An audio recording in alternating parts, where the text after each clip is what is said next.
regarde rapidement et j'ai essayé de trouver des éléments saillants qui vont vous parler. La consommation de l'IA, par exemple. Donc, une image générée par une IA, c'est une recharge de smartphone. Je dirais, bon, pas tant que ça. Oui, mais bon, on en génère de plus en plus, il y a de plus en plus d'utilisateurs. 64% des modèles de langage utilisent des sources d'énergie sales, le charbon, le gaz. ChatGPT, ça va vous parler, parce qu'on en a parlé ce matin, tout le monde voit ce que c'est que ChatGPT. Ça génère 120 000 tonnes de CO2 par an. Bon, alors dit comme ça ne fait peut-être pas grand-chose. Donc on va essayer de le comparer à d'autres données. Un Marocain, il génère, lui, 2 tonnes de CO2 par an. Sur ce schéma, on voit l'évolution des émissions de CO2 par habitant au Maroc. Et on voit là l'évolution sur les 30 dernières années, puisqu'en 1993, là, je ne vais pas dans le schéma, en 1993, un Marocain, il émettait 1 tonne, en 2023, c'est 2 tonnes. Donc en 30 ans, ça a été multiplié par 2. Et évidemment, ça continue à monter. Donc si je reviens sur les données, un Marocain génère 2 tonnes, donc ChatGPT émet autant de CO2 que 60 000 Marocains, ce qui correspond à peu près à la taille de la ville de Ouarzazate. Pas tout à fait, mais à peu près. Autre façon de voir les choses. On est en stress hydrique dramatique au Maroc, 6 années de sécheresse continue. Donc, petit focus sur l'eau, pour essayer que notre cerveau, il arrive à faire des éléments de comparaison. L'entraînement de ChatGPT 3. On parle d'un système d'IA génératrice. On a plusieurs, il y en aura d'autres. Mais rien que ChatGPT 3, ça a nécessité 5,4 millions de litres d'eau douce. Or, donc, c'est un calcul qui a été fait, mais je pourrais vous donner les références, ça vous intéresse. Chaque conversation avec ChatGPT, avec une moyenne de 25 questions posées, ça consomme,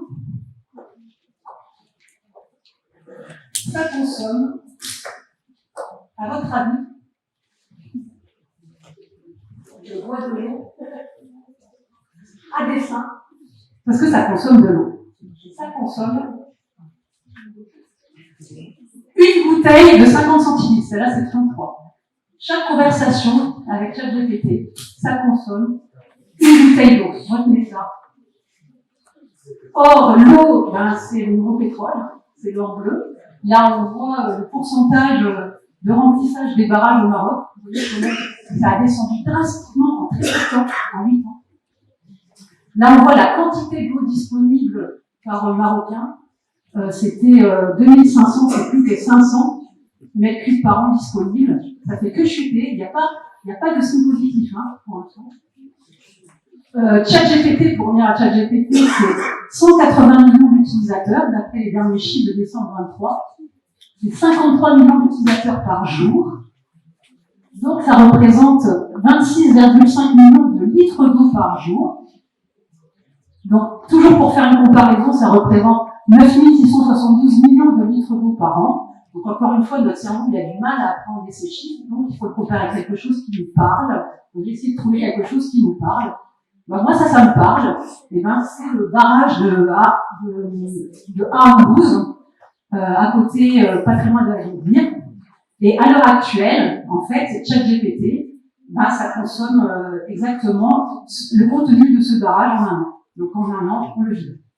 Alors si vous regardez sur Internet, on va vous dire que la capacité du barrage est plus élevée que ce qu'il est réellement, mais c'est juste qu'à l'heure actuelle, au 4 mars, c'est-à-dire il y a 2 jours, en fait, la capacité du barrage n'était que de 12%. Parce que sur le site du ministère, vous trouvez en temps réel, chaque jour, le pourcentage d'eau. Alors, d'après l'OMS, un minimum vital de 20 litres d'eau par jour par personne est préconisé pour répondre aux besoins fondamentaux d'hydratation et d'hygiène personnelle. Et comme ChatGPT consomme 26,5 millions de litres d'eau par jour, ça représente la consommation vitale de 1,3 million de personnes par jour, qui est supérieure à la population de Tanger. On est un petit peu en dessous de 1,3 million. Alors j'arrête avec mes comparaisons, parce que ça c'est juste des façons mnémotechniques, des images un peu chocs pour prendre conscience de l'impact environnemental. Et je ne parle que d'une ressource, qui évidemment il y en a plein d'autres. Là j'ai choisi l'eau parce que on est dans une situation très particulière au Maroc avec l'eau. Et donc je me suis dit que ça pouvait impacter et faire sens. Mais il y a des signes inquiétants, c'est que depuis novembre 2023, les grandes entreprises du numérique ont arrêté de publier les données qu'elles donnaient auparavant sur leur consommation énergétique, sur les temps de calcul des entraînements et à dessein.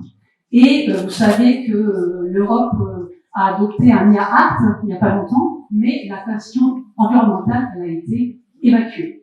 Donc ça, pour moi, ce sont des signes inquiétants, parce que c'est une problématique éthique qu'il faut relever. Et je termine. Je termine avec ces deux dernières slides. Pour moi, il y a deux types d'effets de l'IA. Il y a des effets, on parle de l'IA, mais en fait, c'est tout numérique, c'est très difficile aujourd'hui de séparer l'IA de tout le reste. Il y a des effets directs, c'est la consommation directe des ressources. Puisque pour tous ces data centers, etc., il y a besoin de ressources, d'eau, de charbon, des terres rares pour les construire. Et là, il y a une pollution qui est propre à ces IA, les data centers qu'il faut refroidir. Et puis, il y a la consommation indirecte, c'est ce que permet l'IA, on en a parlé un peu ce matin, mais effectivement, ça permet de soutenir ce modèle du capitalocène ou de l'anthropocène dans lequel on est embarqué, et ça accélère l'accélération. C'est pas une erreur que j'ai faite, il y a une accélération, mais elle est en train d'accélérer en ce moment. C'est une accélération de la production et de la consommation dans les secteurs polluants, parce qu'il a été montré par de nombreux chercheurs que l'IA va permettre d'améliorer l'efficience et l'efficacité de secteurs polluants, comme par exemple celui de la production de pétrole. Je donne un exemple ici, c'est que grâce à l'IA, au Texas, ExxonMobil va pouvoir extraire 50 000 barils de plus de pétrole, donc produire 20 000 tonnes de CO2 supplémentaires par jour, ce qui représente en un an les émissions annuelles de 700 000 Français.